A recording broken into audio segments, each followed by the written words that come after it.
안녕하세요, 여러분. 예, 직업정보론 두 번째 시간 갖도록 하겠습니다. 예, 우리 교재 13페이지 보시겠습니다. 직업 선택의 결정 모형입니다.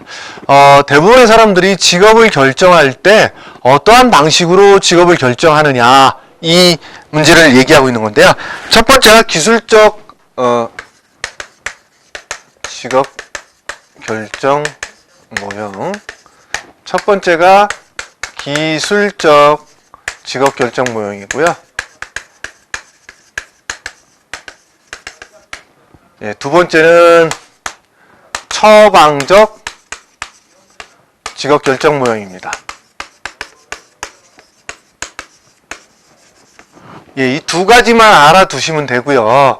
기술적이라는 거는 우리가 보통 무엇을 기술하다, 뭐 이런 표현 쓰죠. 라이팅입니다. 쓴다라는 거예요. 쓴 거를 보고 배운다라는 거죠.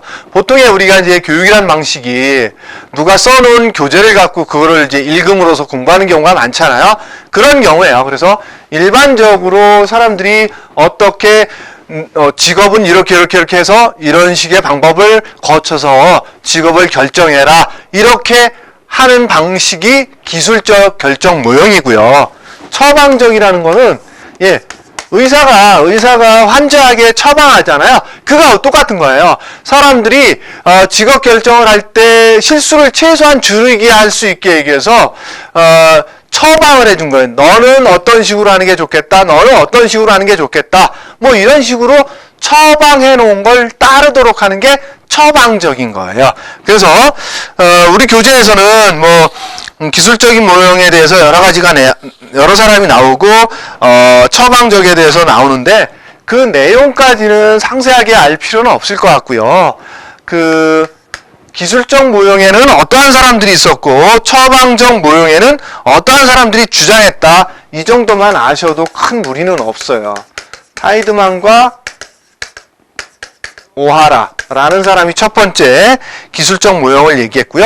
이 사람들은 두 가지로 분류해서 얘기했는데, 직업을 결정할 때 예상기라는 부분과 그 다음에 실천기.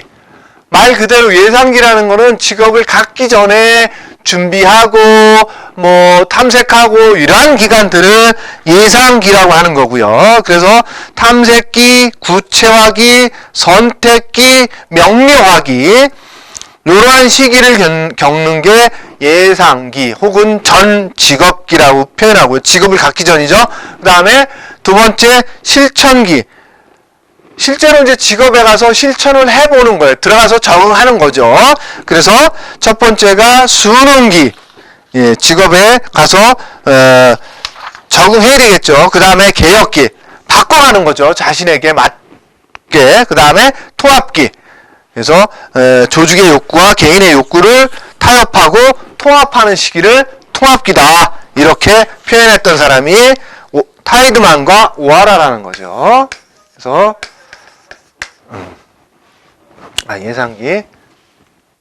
예상기와 실천기로 나눴죠.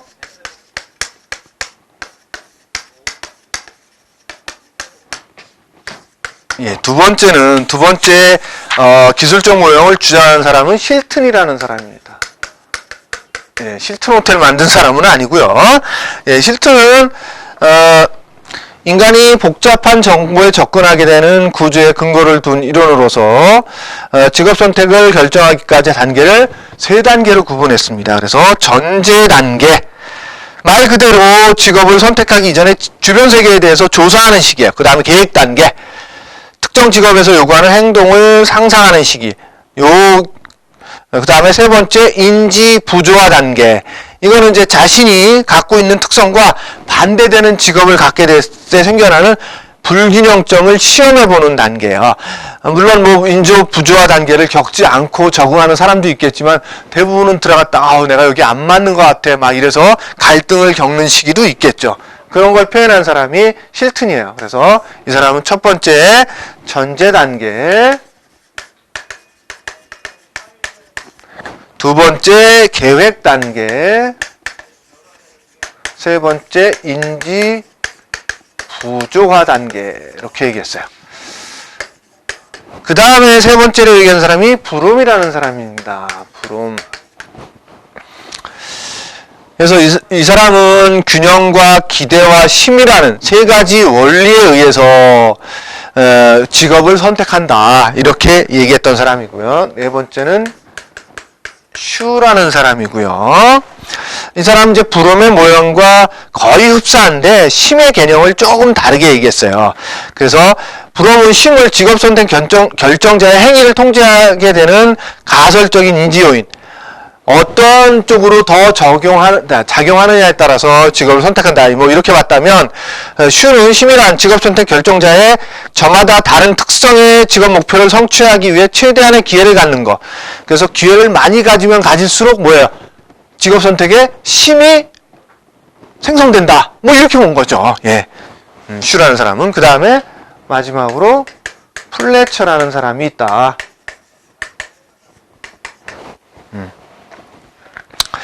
그 다음에 처방적 모형은 첫 번째가 카츠예요. 예. 그 다음에 두 번째 게라트가 있고요. 예. 요 정도 알아두시면 될 것 같습니다. 그래서 주로 문제는 어떤 식으로 나오냐면 다음 중 기술적 직업 결정 모형에 주장한 사람이 아닌 경우는 뭐 이런 식으로 물어봐요. 그러니까 여기에 속하는 사람들과 여기에 속하는 사람들이 누가 있었다. 그 다음에 아주 뭐 조금 더 어려운 나오는 요 정도까지 나와요. 예. 그래서 요 정도만 이해하시면 될 것 같아요. 이 부분은. 자, 다음은 2절입니다. 2절은 직업정보의 종류입니다. 예, 직업정보라는 건 크게 공공직업정보와 민간직업정보로 분류될 수 있습니다. 공공직업정보라는 건 말 그대로 공공기관을 통해서 공적인 목적으로 생성되는 직업정보를 공공직업정보라고 할 수 있다는 거죠. 그래서 주로 이제 고용센터나 혹은 뭐 국가기관에서 나오는 직업정보가 공공직업정보라고 부를 수 있다면, 민간직업정보는 돈을 받고 정보를 제공해 준다든가 이런 것들, 주로 이제 헤드헌팅이라든가 혹은 자포탈이라든가, 자포탈에서 보통 뭐 연봉 정보라든가 직무 분석 혹은 적성 검사할 때 돈 받고 하죠. 왜? 그 직업에 관련돼서 그 사람이 취업하기 위해서 필요하니까. 그래서 민간 직업 정보는 주로 유료로 제공되고요. 공공 직업 정보는 무료로 제공된다. 그러한 특징을 가지고 있고, 그래서 민간 직업 정보가 어떻다라는 것, 그 다음에 공공 직업 정보가 어떤 거라는 것 정도를 충분히 이해하시면 될 것 같아요. 그래서 우리 교재 15페이지에 보면 민간 직업 정보란 민간 주체가 운영하는 모든 인력 관련 사업에 관한 정보를 의미하고, 특정한 민간 직업 정보의 경우 실제 노동시장에서 나타나는 특징적인 인력 서비스의 유형을 첨가하는 것으로 그 범위를 정한다. 해서 민간 직업 정보의 특성이라는 게 있어요.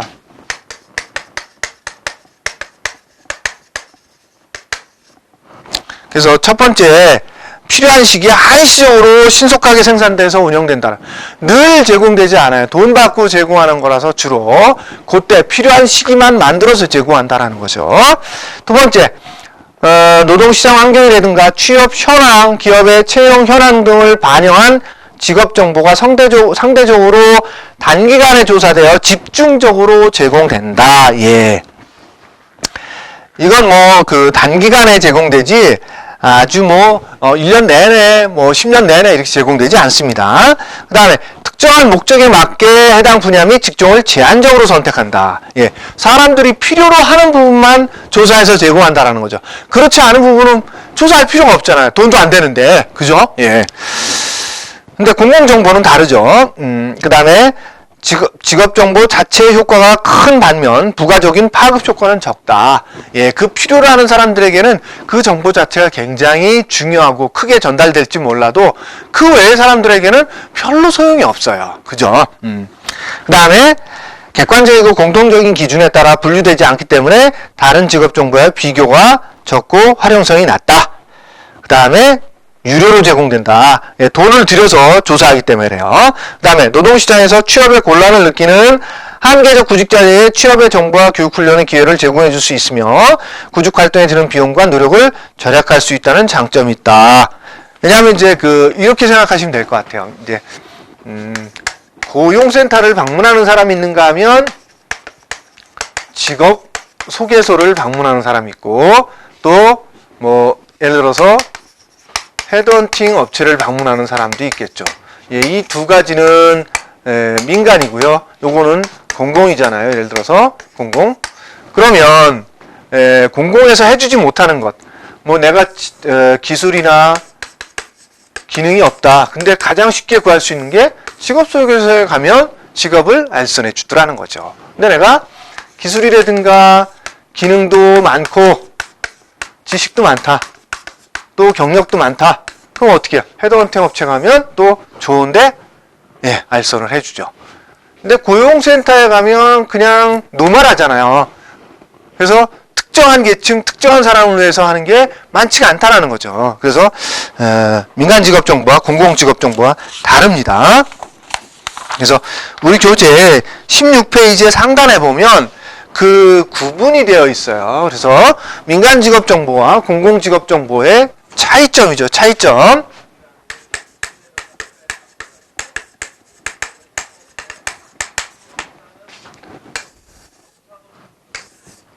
그래서 첫 번째가 지속성입니다. 정보 제공의 지속성. 예, 민간은 어떻게 한다 그랬어요? 지속적이지 않다 그랬죠. 예, 불연속적. 예, 단절적이라는 거죠. 근데 공공은 그렇지 않습니다. 지속적이라는 거죠. 필요로 하는 사람이 한 사람, 전 국민에 한 사람이 있더라도 필요한 정보라면 제공해 준다라는 거죠. 예. 그 다음에 분류와 구분이에요. 정보의 분류와 구분. 생산자의 자의성이 개입해요. 민간직업정보는. 그래서 예를 들어서 잡코리아의 첫 화면과 사람의 첫 화면이 다릅니다. 왜 그러냐면 자기들이 추구하는, 예를 들어서 다는 거예요. 꼭 그렇다는 얘기가 아니라 잡코리아는 사무직 쪽에 잘 돼. 그래서 사무직 쪽 사람도 많이 오고, 예를 들어서 사무직 구하는 회사가 많다. 그러면 사무직 위주로 첫 화면을 구성하겠죠. 근데 예를 들어서 사람이는 그게 아니라 유통 쪽, 판매나 유통 쪽이 더 잘 된다. 그럼 그거 위주로 구성을 하겠죠. 왜? 자기들이 잘 되는 거, 사람들이 관심을 갖는 거, 우리 사이트에서, 우리 회사에 왔을 때 좀 더 그런 것들을 위주로 구성하겠죠. 그래서 생산자 자의성, 쉽게 얘기해서 엿장수 마음대로 구성할 수 있다라는 거예요. 근데 공공은 그렇지 않아요. 한국표준직업분류라든가 직업사전이라든가 등등등 이거에 따라서 이게 기준이 있어요. 일괄적인 기준이 있어요.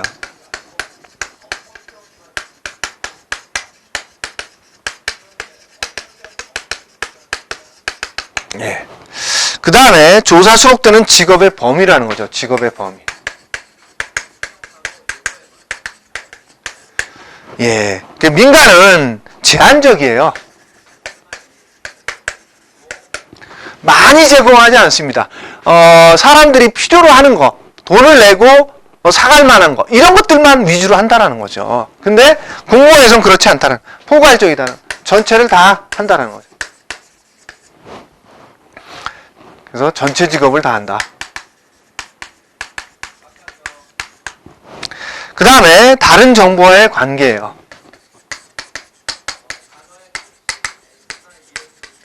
다른 직업 정보와의 관계죠.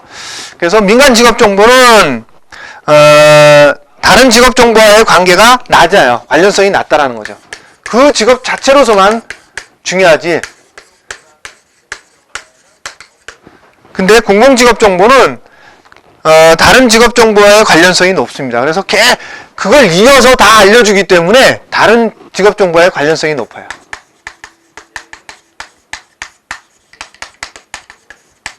그 다음에 당연히 획득 비용이 아까도 말씀드렸다시피 민간은 주로 유료로 제공되고요. 공공은 무료로 제공된다. 이런 차이가 있다. 그래서 민간직업정보의 특성, 공공직업정보의 특성 이걸 다 알진 못해도요. 이 박스 하나만큼은 반드시 알아두셔야 돼요. 예. 그래서 이 박스는 여러분들이 반드시 좀 알아두시기 바랍니다. 외워두셔야 돼요. 시험 문제로 자주 나오는 범위입니다. 이것도. 아시겠죠? 그래서 우리 교재 16페이지에 보면 그 박스 밑에 나오는 것들을 좀 볼게요. 민간직업정보업체의 유형은 유료직업소개사업소. 우리가 이제 보통 직업소개서를 유료직업소개사업소라고 불러요. 돈을 받고 직업을 소개하기 때문에. 그 다음에 파견근로업체, 도급업체, 직원 임대업체. 우리나라는 직원 임대업체는 거의 없는 것 같아요. 근데 이제 미국이나 유럽 쪽에서는 직원을 임대하는 경우가 있어요. 예. 파견과는 좀 다른 겁니다. 그 다음에 중역 탐색업체. 이게 이제 보통 헤드헌팅이라고 그래요. 그러니까 고급 전문 인력을 서칭에다가 필요로 하는 회사에 알선을 해주는 거죠. 그래서 이제 헤드헌팅이라는 말 자체가 원래 인디언들이 전쟁을 하면 머리 가죽을 벗겨 오거나 머리를 잘라오는 데서 유래된 거예요. 그래서 헤드헌팅이잖아요. 그래서 정말 두뇌급 인재를 다른 곳에서 빼온다. 뭐 이런 뜻인 거죠. 그 다음에 전직 지원업체. 예, 회사를 그만두고 쉬고 있는 사람에게 다른 회사나 혹은 다른 업종으로 알선해 주는 게 전직 지원 업체죠. 이런 것들이 주로 민간 직업 정보 업체의 유형이라는 거죠. 근데 민간 직업 정보가 필요할 때가 있어요. 그 왜 그러냐면 공공에서 다 못하는 경우가 있어요. 아까도 얘기했다시피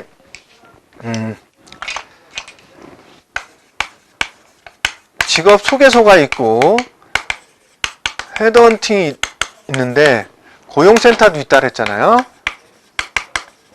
근데 예를 들어서 고용센터는 예를 들어서 뭐 고등학교나 대학을 나온 사람들, 그냥 일반적인 노멀한 사람들이 가는데 직업 속에서는 뭐 고등학교도 못 나왔다든가 혹은 뭐 기술이라든가 기능이 전혀 없다든가 뭐 이런 사람들이 주로 가잖아요. 그 다음에 이제 헤드헌팅 업체는 굉장히 고급진 인력이기 때문에 고용센터에서 주로 다룰 수가 없어요. 그럴 때 이제 이런 민간직업정보업체를 활용한다라는 거죠. 그런 필요성이 있다라는 거예요. 그래서 민간직업정보업체가 공공에 비해서 미치는 영향이 두 가지가 있는데 긍정적인 영향도 있고 부정적인 영향도 있다. 그래서 17페이지에 보면 긍정적인 영향은 첫 번째는 창의적인 서비스가 제공이 가능하다라는 거예요. 그래서 주로 이제 공공을 욕하는 건 아니지만 주로 공무원 사회가 주로 듣는 소리가 뭐예요? 복지부동이잖아요. 복지부동. 그죠?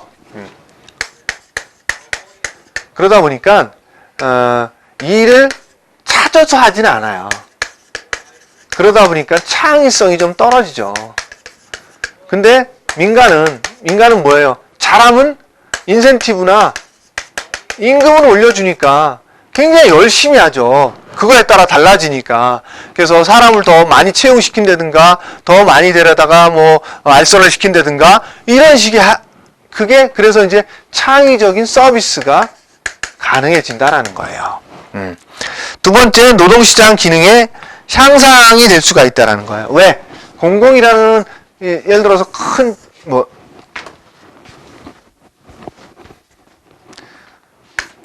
수레가 있다면 한쪽은 공공이라는 수레바퀴고요. 한쪽은 민간이라는 수레바퀴. 두 가지 바퀴에 의해서 굴러간다 생각되어진다면 공공만 있으면 50%밖에 역할을 못하는데 민간이 있음으로써 나머지 50%에서 100%를 채워줄 수 있다는 거죠. 그래서 노동시장 기능의 향상이 이루어질 수 있다는 거예요.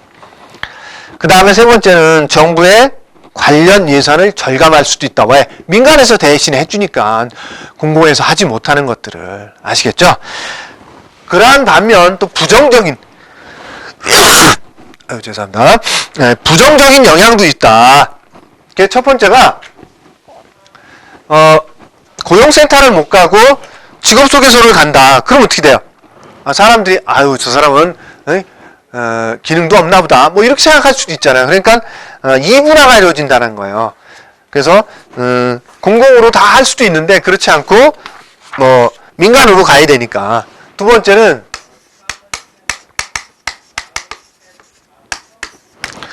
교육훈련이 축소가 될 수 있다. 직업훈련.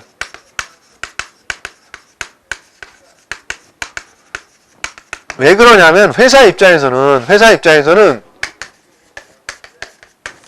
예를 들어서 생산성이 낮은 사람이 있으면 그 사람을 빼고 누구예요? 헤드헌팅이든 뭐 직업 소개서든 해가지고 생산성 높은 사람 뽑아다오 해서 할 수 있기 때문에 그게 생산성이 높다라는 건 뭐예요? 이미 교육훈련을 많이 받은 사람이라는 거죠. 그러다 보니까 회사 입장에서 내가 얘를 교육훈련을 시켜서 양성하는 게 아니라 그냥 밖에 있는 사람, 교육훈련 받은 사람을 그냥 민간 고용 서비스 업체를 통해서 그냥 채용하는 게 훨씬 더 빠르다. 이런 식으로 해서 직장 내 직업훈련이 축소될 수도 있다는 거죠. 세 번째는 고용 조정의 가능성 확대와 기존 근로자의 불안감이 상승할 수 있다. 네.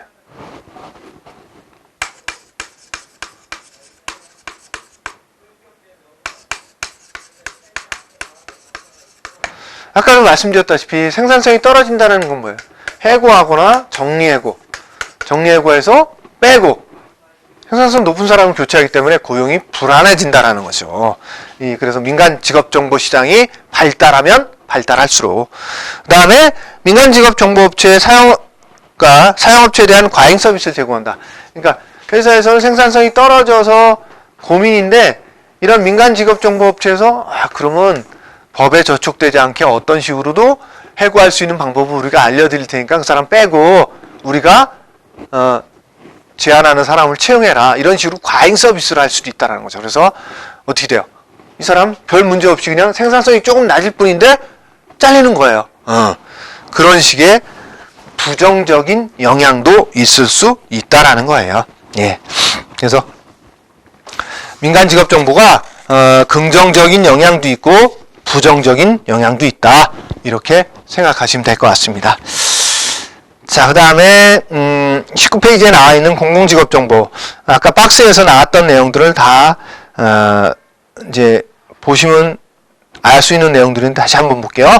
공공직업정보는 직업중개 서비스, 노동시장 정보, 실업보험과 관련된 각종 급여, 적극적인 노동시장 프로그램, 그리고 고용과 관련된 복지개혁 서비스 등을 제공하는 기관들의 네트워크를 지칭하는 것이다. 예.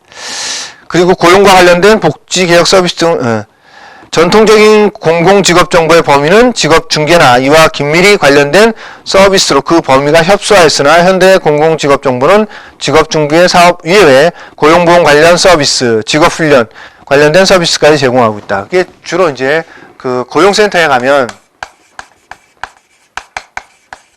예전에는 취업 알선이 주목적이었다면 지금은 어떤 일들을 해요? 예, 실업급여도 지급하는 일을 하고 또 어떻게 돼요? 예, 직업능력 개발. 그래서 뭐 내일 배운 카드라든가 이런 것들을 발급하게 함으로써 그 근로자의 직무 능력을 향상시킬 수 있도록 그런 역할도 하고 있죠. 예, 그런 얘기입니다. 그래서 공공직업정보의 특성은 정부 및 공공단체와 같은 비영리기관에서의 공익적인 목적으로 직업정보를 제공한다. 특정한 시기에 국한되지 않고 지속적으로 조사 분석해서 제공되며 장기적인 계획 및 목표에 따라 정보체계의 개선 작업 수행이 가능하다. 특정 분야나 대상에 국한되지 않고 전체 산업이나 전체 직업의 대상으로 한다. 그 다음에 객관적인 기준에 의해서 직업을 분류한다.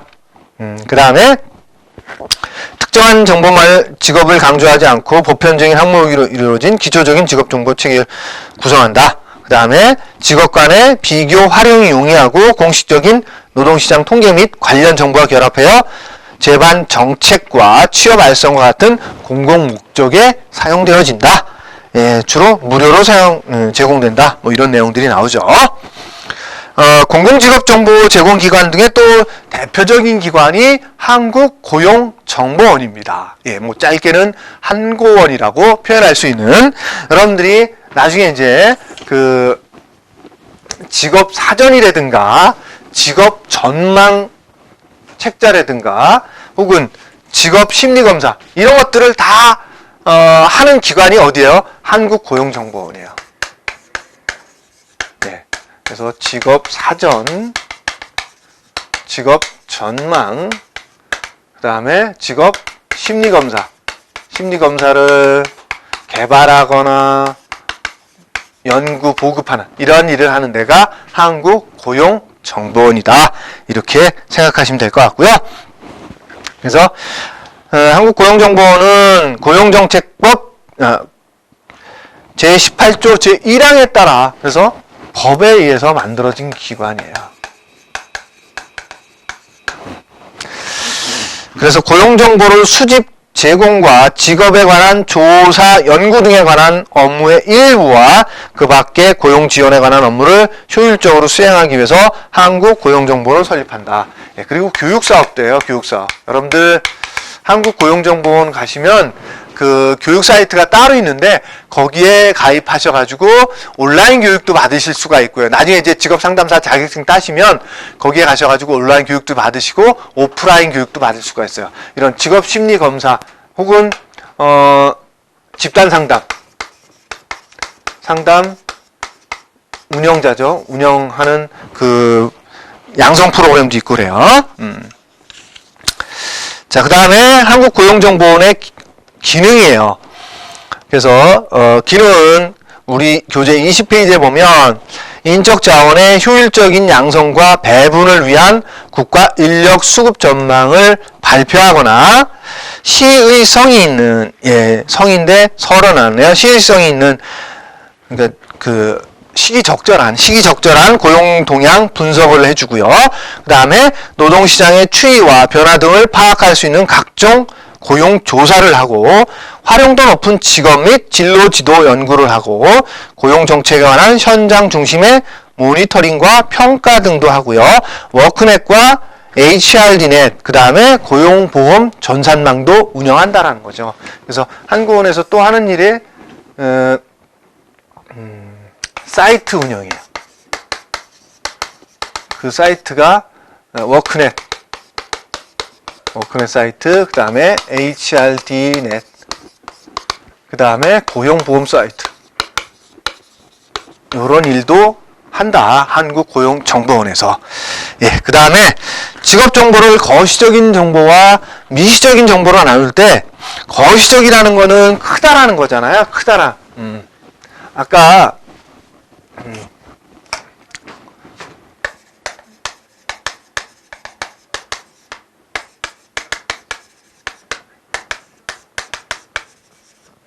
그래서 뭐 국가 전체 혹은 뭐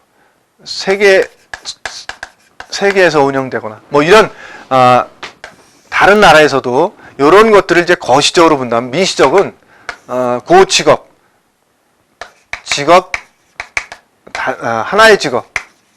하나의 직업이라든가 혹은 특정 분야 이런 것들을 미시적으로 이걸 크다 작다로 본다는 거죠. 그 다음에 아까 공공과 민간으로 본다면 민간이 조금 더